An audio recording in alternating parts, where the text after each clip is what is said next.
Speaking of reliability, a podcast with good friends talking with you about reliability engineering topics.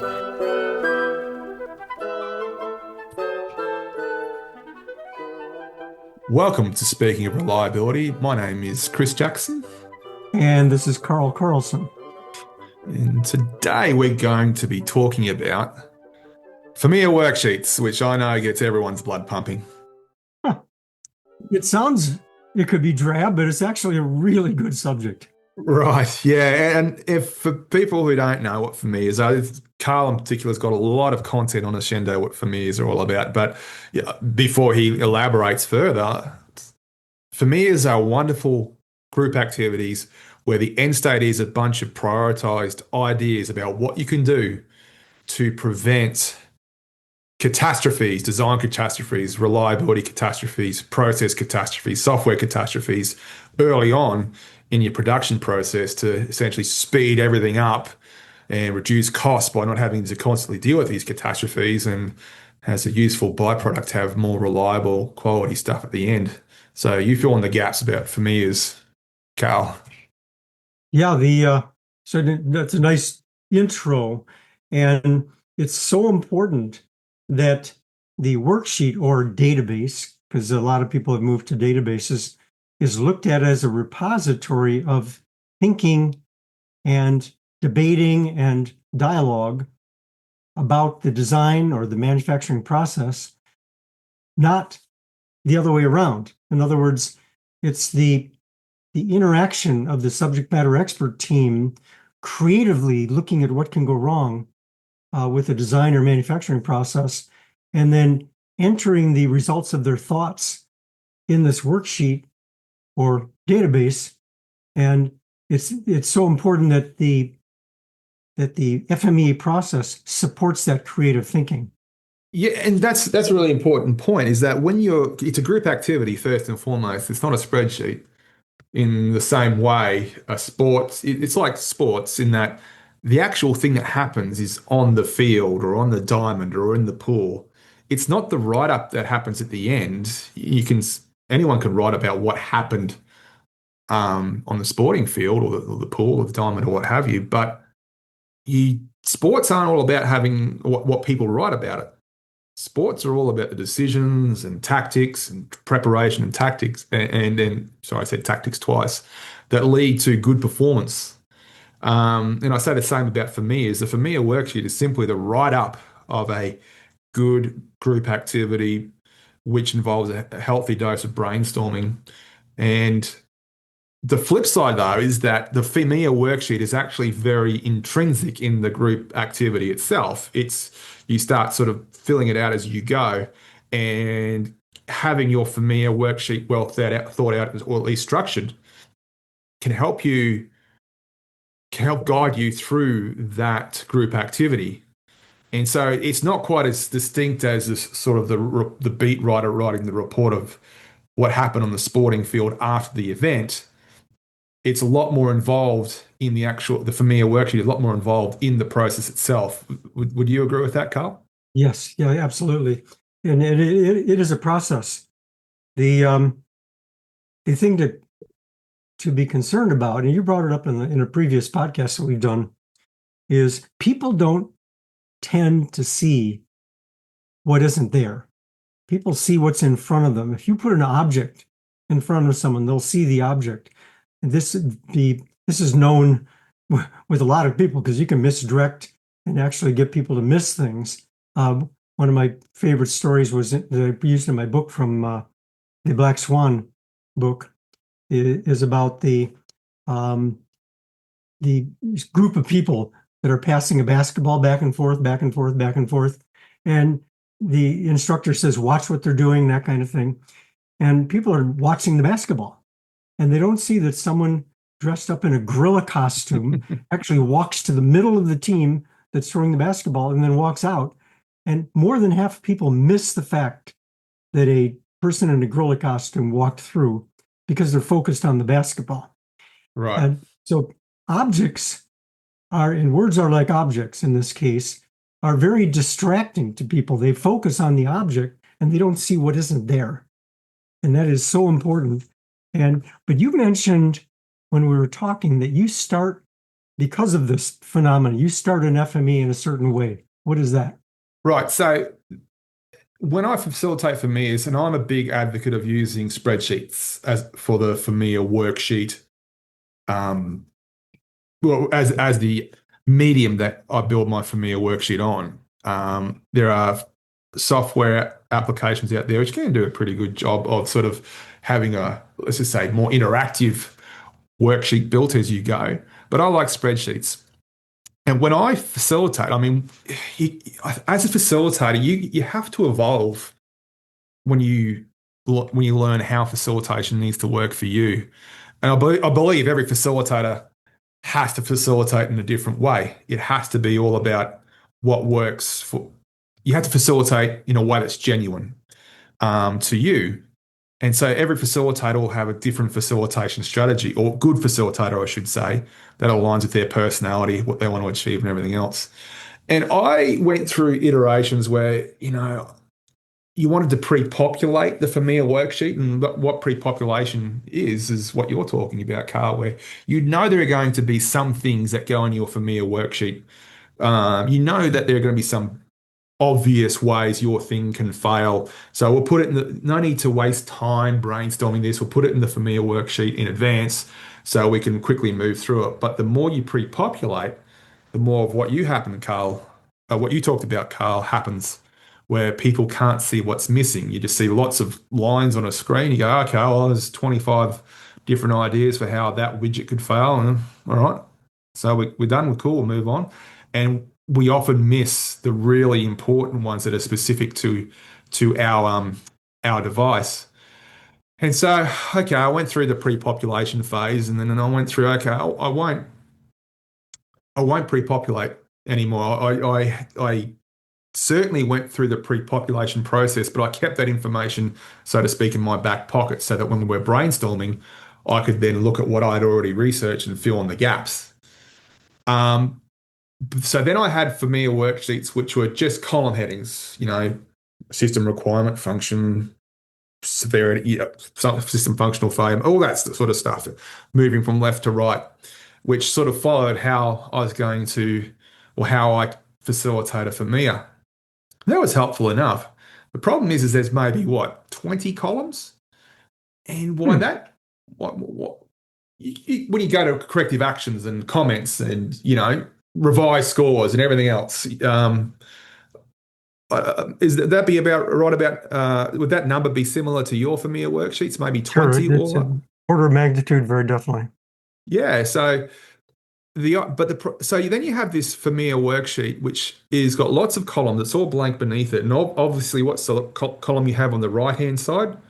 Remarks or comments, and that was a problem for me for a couple of reasons. Firstly, having all those columns headings is intimidating when you have so many columns which are blank and you're doing one column at a time. It just is a very visual reminder at the very start of it for me of how much work is left to go. And it's sort of a bit of a negative aesthetic. And the second thing is you usually start on the leftmost column as you move left to right. And every time you want to write a remark, for example, you might be brainstorming system requirements and you come up with okay, John says, oh, by the way, when I did this last time, we found that we had to do this to make sure that didn't happen. John, that sounds like a fantastic corrective action. So I'll put it in the remarks column. So when we get to the corrective actions, we'll see it. But then you sort of have to scroll way to the right. You lose everything on your screen because it's a spreadsheet. Scroll. In it goes. Scroll back. And by the time you get to the column where that comment is relevant, it's the remarks column is still way off to the right. You still can't see it, and you forget about it. And so the way I do it now is I start with a spreadsheet which has nothing except for the remarks column on the left-hand side. And I know what column headings will be. And I ask my scribe as we go to enter the column headings, insert a column, enter the column headings. So, one of the early ones will be system requirements. So insert column, title it system requirements and brainstorm. So the only thing you'll see on that screen would be system requirements. You have item details on the left, but just bear with the analogy. So system requirements will be right next to the remarks column. And so you are able to really easily put stuff into the remarks column as you're going. Mm. And when you start putting more and more columns in, the remarks column is always there. And so you're always able to visually see what the great idea was half an hour ago when it came to trying to work out, those corrective actions and the rest. And the added benefit of that is it's not nearly as intimidating at the start where you have all those empty columns that everyone knows that you need to fill out eventually. And even though it seems like a lack of preparation, and I hate that feeling, when you have something blank, it always makes me feel like I haven't prepared properly, but it works really well for at least the way I do it. So I'd be interested to hear what your thoughts on, firstly, how you build your worksheets are, Carl, noting your experience in the field, and comments on my approach. Yeah, first of all, let me draw on a quote, one of my favorite quotes I use in all of my training. In matters of style, swim with the current. In matters of principle, stand like a rock. And that's Benjamin Franklin. And the whole point there is style. To me, this is whether the remarks column is by itself on the left or whatever, or whether you do it some other way, that to me is a style. The principle is what you're talking about. We want to be sure we energize the creative process of the team and we don't stunt that process, short circuit it by entering information in pre-populated or whatever that stunts it. So I like what you're saying. Let me offer another possibility. And again, this is just style. I learned this probably halfway through my career on FMEAs, because there was one time we finished the entire FMEA. We thought we did a great job. We went to management to look at it, and they go, "What? You forgot the widget failure X? How could you do that?" And my God, we missed something really big. And so I backtracked, and now in all my FMEAs, I start with yellow stickies. So I'll get the team together. We'll do the preparation for the FMEA, everything we're supposed to do. And then in the first team meeting, before I fill out anything on the worksheet, I hand out packs of yellow stickies, and I say, "What are you worried about on this system? What keeps you up at night? What do you want to be sure we take care of?" I want to get that documented. And it's a frantic pace for about 45 minutes as people are putting yellow stickies up on the wall. And then we organize them, try to some are clearly functions, failure modes, effects, whatever. But we'll maintain that, take a photograph of it so we don't lose it ever. And then we start the FMEA. And we constantly go back to those yellow stickies to see where that yellow sticky is in relation to the FMEA. And so different ways to do it. It could be the remarks column up front. It could be yellow stickies. The principle is so important. Don't just start filling out the form. Get the creative juices excited with the team. And it's that principle about people don't see what's missing. The reason I like your yellow stickies thing and writing stuff down in general is that it turns it into an individual activity. So when people are trying to ram their ideas into a group activity, which is usually very verbal, you can't help but struggle to get your ideas in there sometimes. Can't help it. Oh yeah. Like a facilitator would say, wait a minute, hold that thought. We'll get to that later. What? Right. It's be gone. Yeah, it's really, really hard. And that's not a criticism of the human condition or competence. It's just group activities where you're brainstorming. You need to maintain momentum, and the casualty will be one or two good ideas, bare minimum. It's a measured casualty, let's call it that. But when you write stuff down, it turns into a group activity. You have as long as you need to get that idea out, and then you can share it with the team. And it can be it almost feels anonymous when you do it. And the number of good ideas you get when you say, "Hey, team, just write down like I was saying before, for you offline, is that I often ask people to write, give me three, and that usually turns into a minimum of three, which is Yeah, good. right. Um, but people just feel liberated, which is great. I'll add one thing to the brainstorming process that relates to this, which is that, and we both agree we want to avoid the 1,000-page FMEAs, and I've seen many of them. They're useless. You don't see the forest for the trees. We're trying to find out the major issues and be sure they don't happen. So when we brainstorm, let's say we're brainstorming failure modes, and I ask the team, if I'm teaching, I say, if a lion walks through that door and steps on the widget, is that a failure mode you're concerned about? And they go, well, not really. Well, okay, you could brainstorm that. There could be a comet, there could be all kinds of different things. And maybe if you're developing a space station, you want to include the comet. Maybe not if you're on the ground developing widgets. So the point is that I use the following test, Chris. I'd be curious of your thoughts on this. If I have the right team together, and that's the supposition, if you have the right team in the room and not one person is concerned about something, I don't enter it into the worksheet, or it doesn't end up in the final worksheet. However, if one person is concerned of a properly constituted team, I'm going to take it up and debate it, because very often the majority is wrong. So that's my rule of thumb. So the FMEA doesn't get exceptionally large. I agree with that. The other thing I'd do too, I'd add to that, is that as a facilitator, if you're the